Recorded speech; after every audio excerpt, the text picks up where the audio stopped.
Xullas, barchaga salom bolalar. Hammangiz bilan men Jumper Uzbek. Do'stlar, bu Antiban modi va bu ko'rib turganingizdek tayyor do'stlar. Xullas, bugun biz shu cheatni, ya'ni modni obzor qilib chiqamiz bolalar va uning kamchiliklarini ham aytib chiqaman. Xullas, ketdik. Kanalga albatta obuna bo'ling.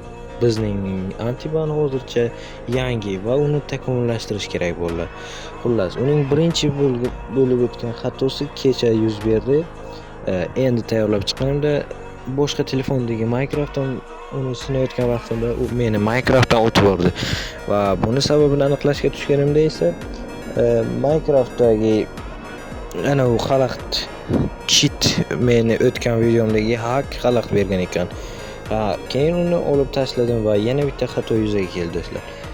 Bitta xato borki do'stlar, siz agar sizni admin ban berib turib, operator agar o'sha buyruqni sizni admin ban bergan, lekin u operator bilib qolib sizni baningizni tushirgan bo'lsa yo baningizga aralashgan bo'lsa, siz u bandan chiqa olmas ekansizlar do'stlar. O'shanida antiban ishlamas ekan.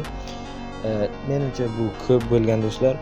Men kecha faqat bitta serverda omadim cho'kib qolib shunday bo'ldi va boshqalardan so'rasam agar do'stlar, boshqa serverdagi bolalardan so'rasam agar seni operator ban berganda va shunday xulosaga keldim, chunki o'zimning kodlarimda bir ikkita xatolar ham bor edi shunaqa.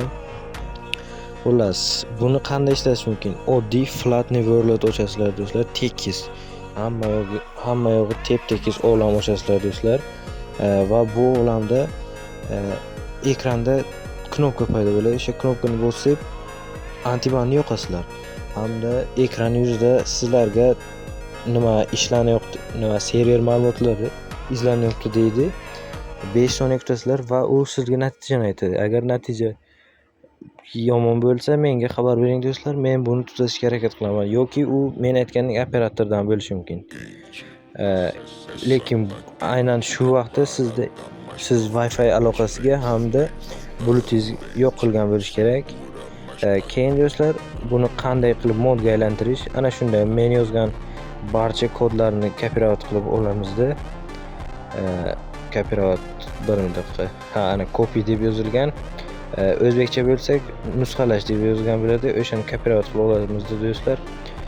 Shunday chiqamiz. Keyin zarchiverga kiramiz do'stlar. Men o'zim alohida mods degan papka ishlab chiqaman va o'sha papkada yangi fayl tuzamiz. Yangi fayl do'stlar. Ana ko'rib turibsiz. Ana endi faylni butunlay o'chirib boramiz do'stlar.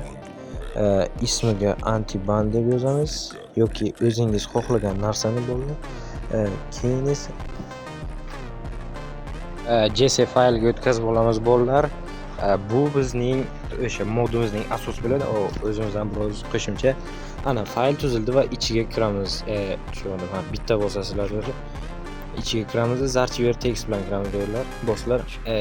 Bolalar Qarochi ichiga o'sha kopirovat qilib bo'lgan so'zlarni hammasini kiritamiz.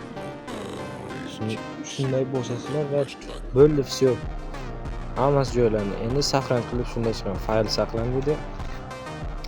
Va chiqqandan so'ng do'stlar, fayl tamom, mod tayyor.